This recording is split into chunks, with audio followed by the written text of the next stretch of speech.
galdera gehitzen hasiko gara. Sakatuko dugu gehi ikurrean eta zabalduko da lehenengo galdera. Lehenengo gauza izango da aukeratzea zein motatakoa nahi dugun. Hasiko gara erantzun laburra eginez, erantzun laburra izango da hitz batekin erantzuteko, edo pare batekin, eta egingo dugu galdera bat. Zein da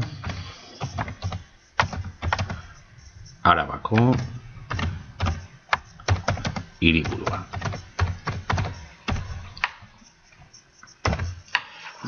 Erantzun laburra, eta hemen bi gauza daude egiteko. Lehenengoa, derrigorrezkoa izango den erantzutea, normalean bai jarriko dugu beti, derrigorrezko egiteko erantzuna, eta gero erantzunen gidan puntuak emateko eta esateko zein erantzun dagoen ondo. Puntuak aukeratuko ditugu, adibidez puntu bat, eta orduan erantzun zuzena jarriko dugu. Jarriko dugu Gasteiz, baina hemen baitare emango diogu beste aukera bat ikasleari. Suposatu onartu nahi duzula baitare Gasteiz txarto idatzita. Hori, akats ortografikoarekin. Momentu batean biak onartzeko ondo daudela. Markatu gainerako erantzunak oker gisa eta eginda. Badaukagu lehenengo galdera eginda, joan aldugu ikusten nola doan galdetegia,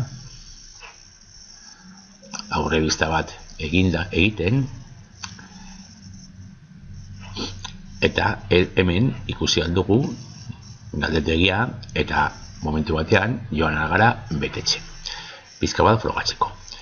Bigarren galdera egituko dugu, eta hori izango da paragrafoa. Berdin, paragrafoan egingo dugu galdera bat,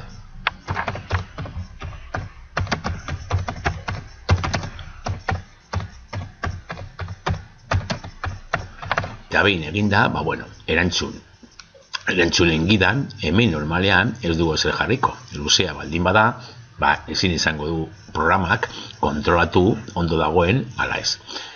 Orduan, puntuak bai emango diegu puntu bat adibidez, gero guk zuzenduko dugu noski, eta eginda utziko dugu. Derrigorrezkoa baitare, hori ezagaztu inoiz, eta aurrera egingo dugu, beste galdera bat.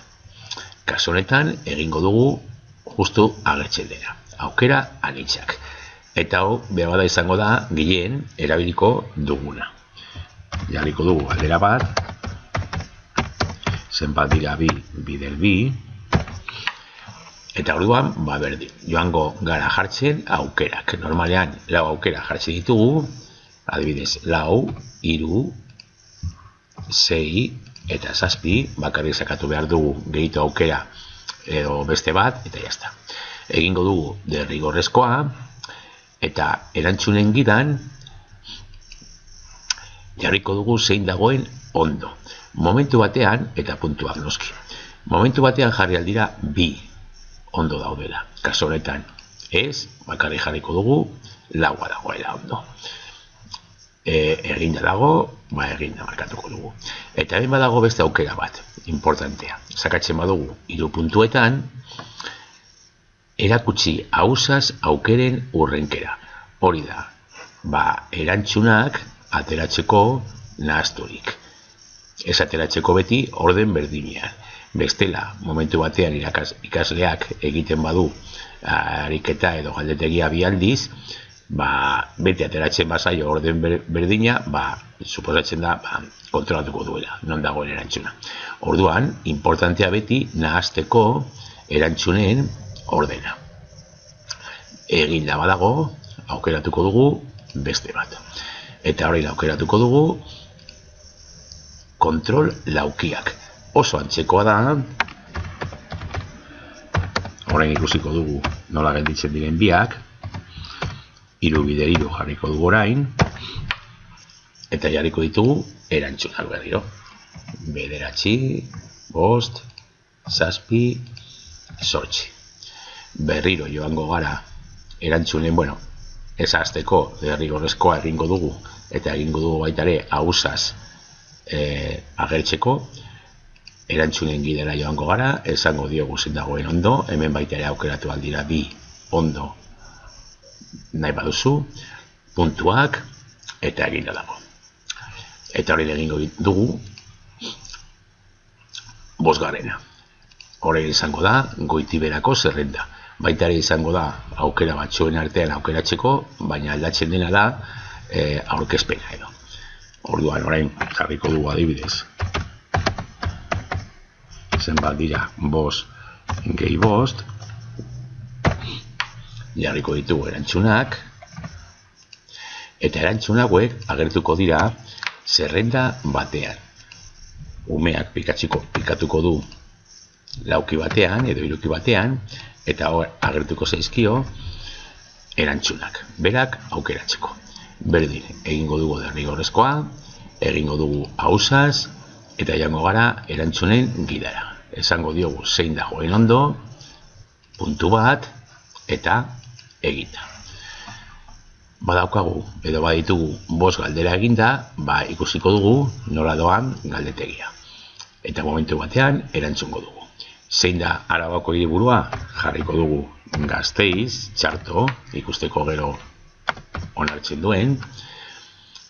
Kontatu dakizuna, hori, zeo zer kontatuko du umeak, ikasleak, zenbat dira 2 bider 2 lau jarriko dugu, hemen bitu bakarrik onartzen du aukera bat, umeak erantzuteko, zenbat dira 3 bider 3, bederatzi, eta hemen bai onartzen ditu gehiago, erantzun gehiago. Eta azkenengoa, sakatzen badugu hirukian, agertzen dira erantzunak, eta noski hemen bakarrik onartzen du baitare bat. Aldatzen badugu, aldatuko da erantzuna, eta bat, hau, onartzen du bakarrik. Orduan gogoratu, honek onartzen duela erantzun bat baino gehiago, baina beste biek bakarrik erantzun bat onartzen dute. Hori da, momentu batean, desberdintasuna, hemen desberdintasuna da bakarrik aurkezpena, baina bi hauen artean desberdintasuna da aukeratzea bat, baina gehiago ala ez. Bidaliko dugu, gero ikusteko beste momentu batean erantzunak, hemen umeak ikusi aldu puntazioa, eta zein dagoen ondo, eta zein dagoen txarto, eta guk, gure inprimakian, izango ditugu ja erantzunak, bi daude. Zegoen eginda horretik beste froga batean, hemen badaude ja bi erantzun, eta orduan, joan alagara mugitzen laburpenean, laburpenean kokatzen bagara, ikusiko dugu grafiko batean egon diren erantzunak eta puntuazioa, hemen ikusten dira erantzunak, zenbat aldiz erantzun den aukera bakotxa, galderaz galdera baldin bagoaz, badaukagu lehenengo galdera bostetik, eta hor ikusiko dugu egon diren erantzunak galdera bakotxean. Eta jartzen bagara banakakoan, ikusiko dugu ikasle bakotxak egin dituen erantzunak. Bigarren ikaslea, lehenengo ikaslea. Bakotxak egin dituen erantzunak.